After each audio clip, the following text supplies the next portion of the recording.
Hey y'all, thanks for stopping by. So, there's a big old strike happening right now in Canada. I'm sure you've seen stuff about it with all the truckers and, making their little convoy and honking and disrupting everything. And I've seen something that was one of those, the two hands clasping, and it was Canadian truckers, Canadian geese, honking and crapping everywhere. And while it is funny, I think we should get a little serious and kind of talk about strikes in general. And I made a video before when everybody was last year, probably around like November or so. They usually try it around Black Friday every year, where people will say, "Oh, we need to do a big general strike." I have my own opinions on general strikes, mainly that there's nowhere near the organization to do something like that. But striking as a whole, of course, isn't a bad thing. The only person who's going to tell you that the idea of going on strike is bad is someone who you should not take advice from. However, like how all strike funds are not created equal, not all strikes are created equal. And it's important to see who's doing organizing, what the overall message is supposed to be, and what they are portraying their message as. So, starting with that first thing, who's doing the organizing of this?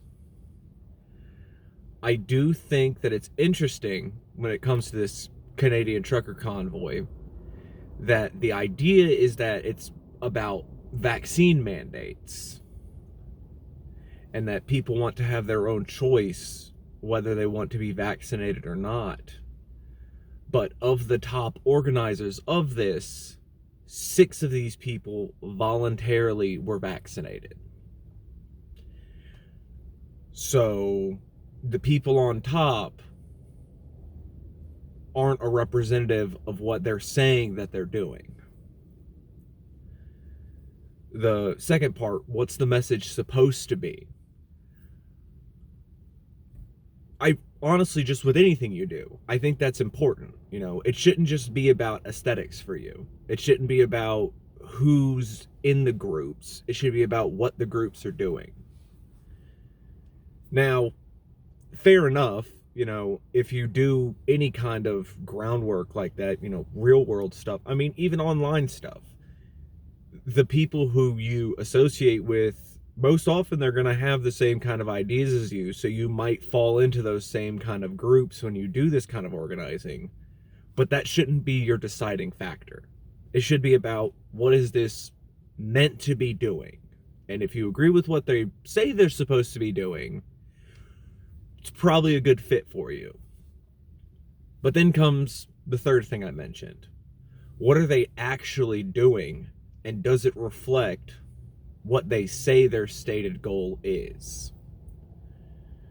So the whole thing's supposed to be about, a worker's right to choose. And again, you have people in your organization who voluntarily chose to get vaccinated.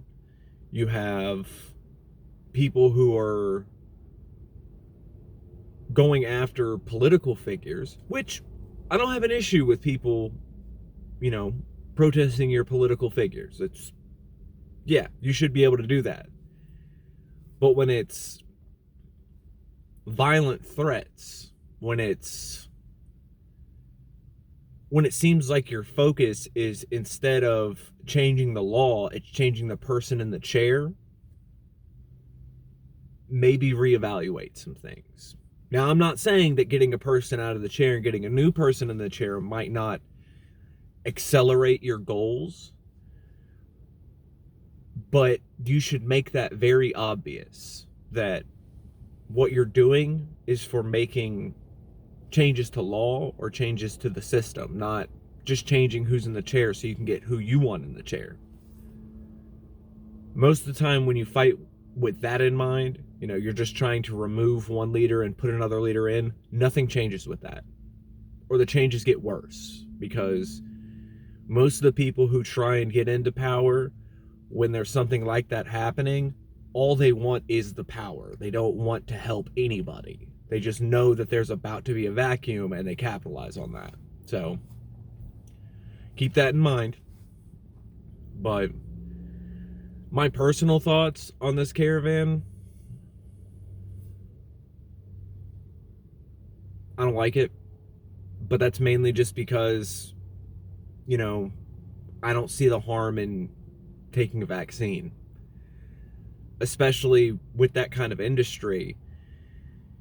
Yeah, most of the time you're in your truck by yourself, but you are still interacting with people. You are still going incredibly long distances. So you could go into a community that has no outbreaks right now, and because you're sick or because you came into contact with someone who's sick, you might not even feel anything.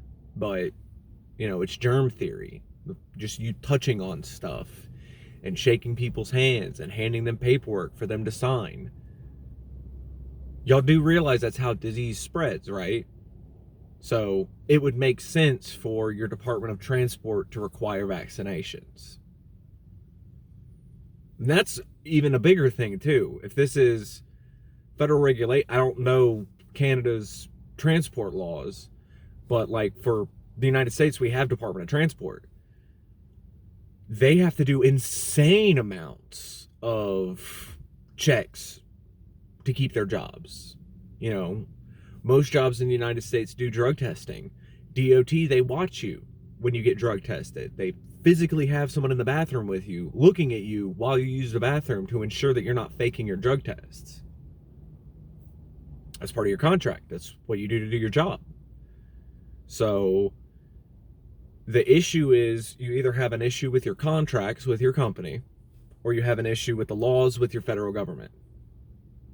Both of those are fine things to protest, in my opinion, but you should make that the focal point of your protest. It shouldn't be about, oh, well, the leader did it, leader bad, change the leader. Because I guarantee you that will not end well at all. Focus on the laws and not the people. You'll have a better time. Y'all have a good day.